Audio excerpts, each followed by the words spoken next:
Hola, estimado estudiante, nuevamente es un gusto volverlos a saludar. En esta oportunidad quiero recordarles los 6 pasos para resolver las ecuaciones de primer grado, los cuales no tienen que olvidar. Esto pues tiene que tomarlo muy en cuenta. Como primer paso, acuérdese siempre de quitar denominadores. En caso de que los haya, vamos a tener que eliminar primero los denominadores. Como segundo paso, aparece quitar todos los paréntesis, siempre en el orden adecuado, del que está agrupando menos hacia el que está agrupando más. En otras palabras, desde el más pequeño hacia el más grande, o si lo quiere ver de esta forma, desde adentro hacia afuera. Pasar las incógnitas a un miembro y los números al otro lado, ¿verdad? Entonces, vamos a dejar todas las incógnitas, todas aquellas letras van a quedar de un solo lado. Usted va a ver los valores para notar a dónde le sale mejor, ¿verdad? Porque por jugar con lo que es el signo negativo. Y al otro lado, pues quedarían todos los demás miembros. Reducir a términos semejantes, ¿verdad? Es decir, hay que simplificar. Eso va a ser muy, pero muy importante para poder realizar las cosas aún más prácticas. Cuando hablamos de simplificar, nos estamos refiriendo, ¿verdad?, de que podamos nosotros llevar a una forma más simple la expresión algebraica. Por último, tenemos aquí en el paso 5 despejar la incógnita, ya sea X o el valor o la letra, perdón, que se le haya dado, ¿verdad? A lo que sería la incógnita o interrogante. Y por último, se puede comprobar la solución. El valor resultante puede sustituirlo en donde aparece la letra de la incógnita para verificar que exista el equilibrio, ¿verdad? Que se mantenga la igualdad de lo que hay en un miembro hacia lo que hay en el otro lado de la ecuación, ¿verdad?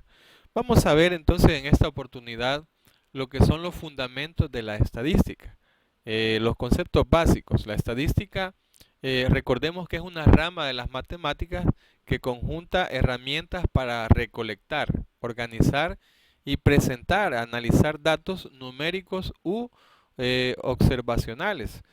Presenta números que describen una característica de muestra. Resulta de la manipulación de datos de la muestra según ciertos procedimientos especificados. Es decir, si nosotros queremos tener una característica, una estadística de una población, no es necesario que vayamos a ver a toda la población. Podemos tomar, ¿verdad?, una parte, una muestra, y de ello vamos a obtener ciertas características que nos van a estar hablando ya de lo que es la población en sí. El procedimiento a realizar lo vamos a determinar en 8 pasos. El primer paso es la obtención de datos. Esa es la primera parte. Necesitamos tener datos para poder trabajar, por lo tanto hay que obtener datos. ¿Cómo lo vamos a obtener? Bueno, hay diferentes formas de obtener esos datos, las cuales mencionaremos en su debido momento. 2. Clasificación. Viene la parte de clasificar los datos, ¿verdad?, de tener ordenado esa información que usted tiene para poder presentarla, que es precisamente el tercer paso, presentación, ¿verdad? En el cuarto paso tenemos la interpretación, ¿verdad? Es decir, los datos tienen que ser interpretados para poder llegar al siguiente paso, que es la descripción. En la descripción nosotros hablamos ya de las características que hemos recolectado de la muestra para llegar a tener las generalizaciones. Porque por último tenemos como número 7 la comprobación de la hipótesis por su aplicación, y esto nos va a servir para en el paso número 8 tomar una correcta decisión, ¿verdad? Porque al final la estadística nos permite como herramienta muy práctica pues tomar decisiones que sean pues de beneficio y agradable para el fin que se está utilizando. Los términos comunes, hablamos de población. Aquí es donde vamos a ver algunos conceptos que estamos mencionando y que es importante que ustedes los conozcan. Población, ¿qué es? Es un conjunto de todos los individuos, personas, pues, objetos, pueden ser animales, etcétera, que portan información sobre el fenómeno que se estudia. Por ejemplo, si estudiamos la edad de los habitantes en una ciudad, la población será el total de los habitantes de dicha ciudad. Luego viene muestra. La muestra es un subconjunto de la población seleccionado de acuerdo con un criterio y que sea representativo de la población. Por ejemplo, elegir 30 personas por cada colonia de la ciudad para saber sus edades y este será representativo para dicha ciudad. Luego viene la parte del individuo. Cualquier elemento que porte información sobre el fenómeno que se estudia. Así, si estudiamos la altura de los niños de una clase, cada alumno es un individuo. Si estudiamos la edad de cada habitante, pues cada habitante se vuelve un individuo. La variable, fenómeno que puede tomar diversos valores. Las variables pueden ser de dos tipos. Variables cualitativas o atributos. Estas no pueden medirse numéricamente. Por ejemplo, la nacionalidad, el color de la piel, el género, todo eso no se puede medir de forma numérica, ¿verdad? Son variables, cualitativas o atributos, ¿verdad? O características. Luego viene el segundo tipo de variable, que serían las cuantitativas. Como su palabra viene, ¿verdad? A raíz de cuánto. Tienen un valor numérico. Edad, precio de un producto, ingresos anuales. Y por su parte, dichas variables cuantitativas se pueden clasificar en discretas y continuas. O, ¿verdad? Podemos decir, solo pueden tomar valores enteros de 1, 2, ¿verdad? 3, 4 en adelante. Por ejemplo, números de hermanos, puede ser un hermano, dos hermanos, tres hermanos, etc. Por ejemplo, nunca podrá ser 3.45, ¿verdad? Yo tengo 2,5, ¿verdad? No, tiene que ser un número concreto, ¿verdad? Entero. Luego las continuas pueden tomar cualquier valor real dentro de un intervalo. Por ejemplo, la velocidad de un vehículo puede ser 80.3 km por hora o 94.57 km por hora, etc. Las variables también se pueden clasificar en variables unidimensionales, que solo recogen información sobre una característica. Por ejemplo, la edad de los alumnos de una clase. Y las variables bidimensionales recogen información sobre dos características de la población. Por ejemplo, la edad, la altura de los alumnos en una clase. Y las variables pluridimensionales recogen información sobre tres o más características. Por ejemplo, la edad, altura, peso de los alumnos de una clase determinada. Veamos qué es la clasificación y el concepto de los datos. Primero, pues definamos qué es dato. El dato es una característica o números que son recolectados por observación. No son otra cosa que el producto de las observaciones efectuadas en las personas y objetos en los cuales se produce el fenómeno que queremos estudiar. Los datos estadísticos pueden ser clasificados en cualitativos, cuantitativos, cronológicos y geográficos. Vamos a ver entonces cada uno de esos datos. Es decir, el dato es un campo único de información. Cuando nosotros reunimos el conjunto de datos, entonces tenemos información. Por eso decimos que la información es un conjunto de datos procesados. Veamos cuáles son los datos cualitativos. Dice, cuando los datos son cuantitativos, la diferencia entre ellos es de clase y no de cantidad. Ejemplo, si deseamos clasificar los estudiantes que cursan la materia de estadística 1 por su estado civil, observamos que pueden existir solteros, casados, divorciados, viudos. Datos cuantitativos. Cuando los valores de los datos representan diferentes magnitudes, decimos que son datos cuantitativos. Ejemplo, se clasifican los estudiantes de un núcleo de la universidad de acuerdo a sus notas y observamos que los valores representan diferentes magnitudes. Luego tenemos datos cronológicos. Cuando los valores de los datos varían en diferentes instantes o periodos de tiempo. Los datos son reconocidos como cronológicos. Ejemplo, a registrar los promedios de nota de los alumnos en los diferentes semestres. Luego tenemos datos geográficos. Cuando los datos están referidos a una localidad geográfica, se dice que son datos geográficos. Ejemplo, el número de estudiantes de educación superior en las distintas regiones del país. Entonces, tiene que ver la palabra, ¿verdad?, que estamos mencionando para que nosotros podamos identificar qué tipo de dato es el que estamos mencionando. Luego viene la presentación de la información. Distribución de tablas de frecuencia, ¿verdad? ¿Qué son eso? Veamos primero qué dice la estadística descriptiva.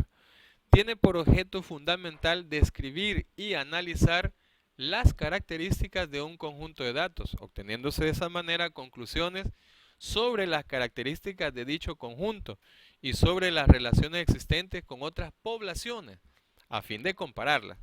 No obstante, puede no solo referirse a la observación de todos los elementos de una población, observación exhaustiva, sino también a la descripción de los elementos de una muestra, la observación parcial.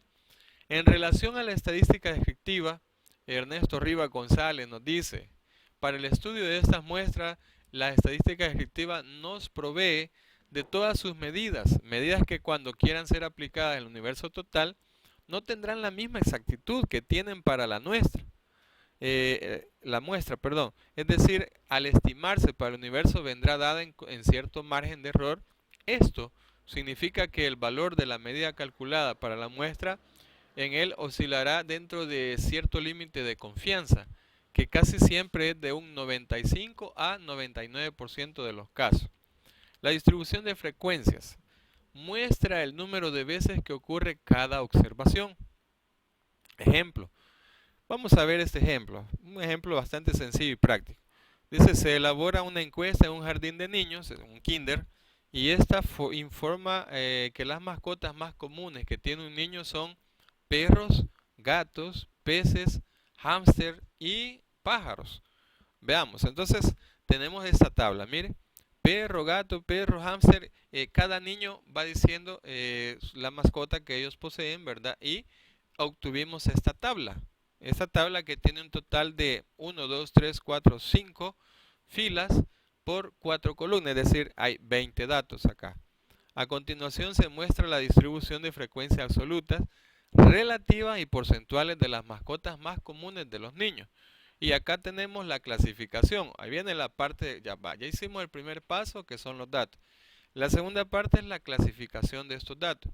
Ponemos acá mascota y ahora colocamos los tipos de mascota que han sido mencionados. Perro, pájaro, hámster y gato. La frecuencia absoluta nos dice que fueron 7 los niños que mencionaron como mascota el perro.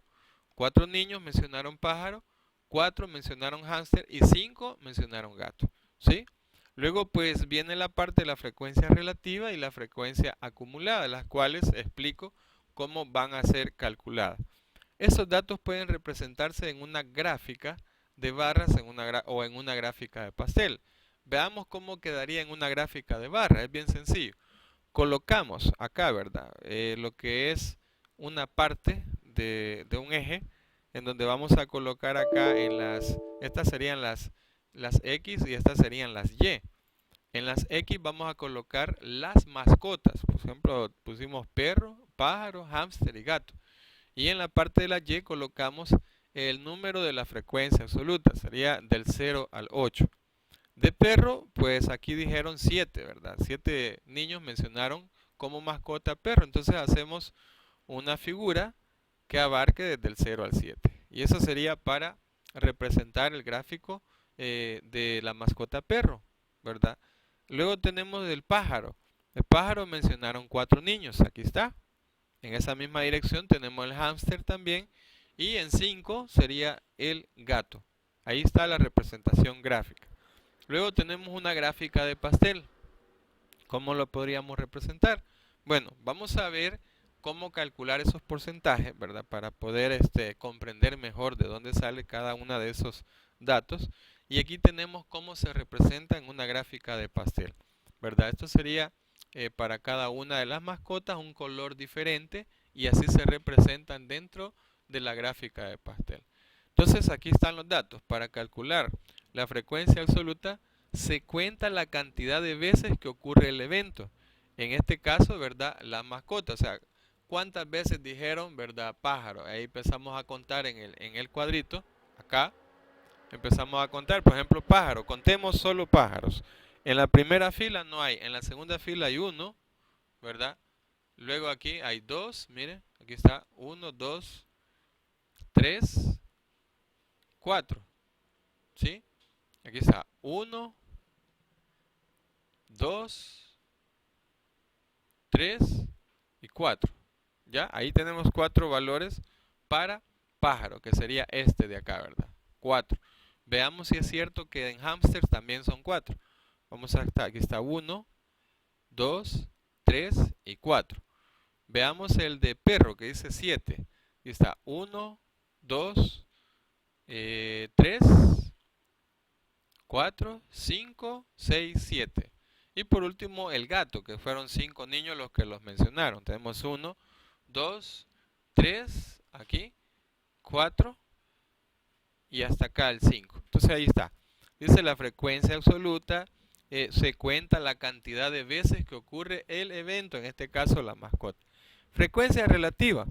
Se divide la frecuencia absoluta de cada evento entre el total de eventos. O sea, si nosotros contamos, ¿verdad? Fíjate bien, 7 más 4 más 4 más 5, esto va a ser igual a 7 más 4 es 11, más 4 es 15, más 5 es 20. Entonces divides 7 entre 20 y el resultado pues te va a dar esta cantidad, ¿verdad? Que sería 35. Aquí te va a dar 0.20, 0.20 y 0.25, lo cual pues representa la frecuencia relativa. Por último tenemos la frecuencia porcentual, la cual se multiplica pues la frecuencia relativa, la que nos acaba de dar, por el 100%, ¿verdad? En este caso nos queda entonces 35, 20, 20 y 25%, y eso nos sirve para la gráfica de pastel. Vamos a seguir viendo otros ejemplos que nos van a ayudar para seguir comprendiendo aún mejor, ¿verdad?, lo que es este tipo de ejercicios, de los cuales nos habla pues la estadística en la distribución de tablas de frecuencias como una forma de poder encontrar las características de una población o de un conjunto de datos. Saludos y bendiciones, sigamos poniendo en práctica las medidas de bioseguridad, ¿verdad? Es bueno vacunarse, es bueno ponerse la mascarilla, es bueno el alcohol gel, pero también es bueno orar, ¿verdad? Así de que pongámonos en manos de Dios para que sea Él también quien nos cuida, nos proteja, aparte de lo que nosotros hacemos. Saludos y bendiciones, nos vemos en la siguiente entrega de esta clase.